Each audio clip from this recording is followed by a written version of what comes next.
जय श्री राम, भारत माता की जय। जय वंदे गो मातरम।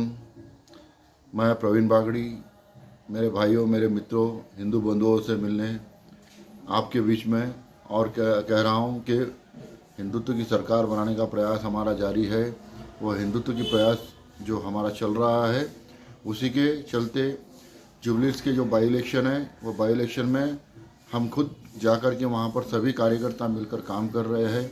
और वहाँ पर जो काम कर रहे हैं, वो काम करने का पार्ट कुछ अलग है, क्योंकि वहाँ पर एमआईएम पार्टी कांग्रेस से अलायंस है और कांग्रेस का कैंडिडेट यानी कि एमआईएम का कैंडिडेट है।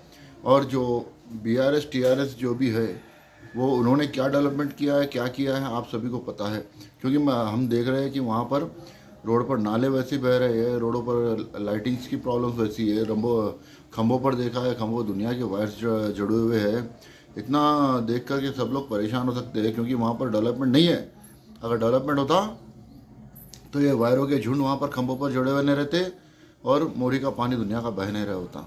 और एक बताना चाहता हूँ मेरे भाइयों, उन्हें सिर्फ वोट से मतलब है और उनका पर्सनल नोट से मतलब है, जनता से कोई मतलब नहीं है। या बीआरएस हो या एमआईएम कांग्रेस हो, क्योंकि एमआईएम है तो कांग्रेस है, कांग्रेस है तो एमआईएम है।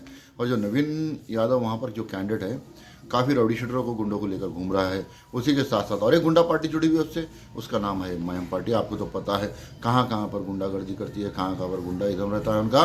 क्योंकि जब से कांग्रेस और एमआईएम अलायंस हुई है, कई मंदिरों पर हमले हो चुके हैं। और ये भी कहना चाहूँगा, हमले के साथ साथ हमारे गौरक्षक जो गौमाता की पूजा करते हैं, गौमाता की रक्षा करने के लिए दिन रात सेवा के लिए रोड पर रहते हैं। और लोग रोड पर जाकर माता की रक्षा के लिए, वो डेवलपमेंट के और अपने हिंदू डेवलपमेंट के लिए, माता के मंदिरों को डेवलपमेंट करने के लिए, माता की हिंदू मंदिरों को सुरक्षित रखने के लिए जिस प्रकार से हिंदू ऑर्गेनाइजेशन का काम होता है, हर चीज़ में बाधा आती है, आड़े आते हैं तो एमआईएम पार्टी आती है। अगर कोई हम मंदिरों पर हमले करने वाला पकड़े जाता है तो वो कोई दूसरे रिलीजन से यानी कि गैर हिंदू होता है, आप सभी को पता है। यानी कि वो लोग हमें काफिर कहते हैं, हम उन्हें गैर हिंदू कह रहे हैं, क्योंकि हमारे पास काफिर जैसा वर्ड उनके पास उनके लिए बोलने के लिए नहीं है। और मैं बताना चाहूँगा मेरे भाइयों, हम हिंदुस्तान में रहते हैं। हिंदुस्तान यानी कि हिंदू राष्ट्र यानी कि हिंदुओं का देश। हमारे हिंदू देश में कोई आकर के हम पर दबाव डालेगा तो हम उसका मुंह तोड़ जवाब देना पड़ेगा मेरे भाइयों। और कहना चाहता हूँ, मैं परसों देख रहा था, जुबली हिल्स में घूम रहा होता, वहाँ पर भी देखा है मैंने, अच्छे अच्छे अपार्टमेंट्स है, बड़े अच्छी सोसाइटीज़ है वहाँ पर।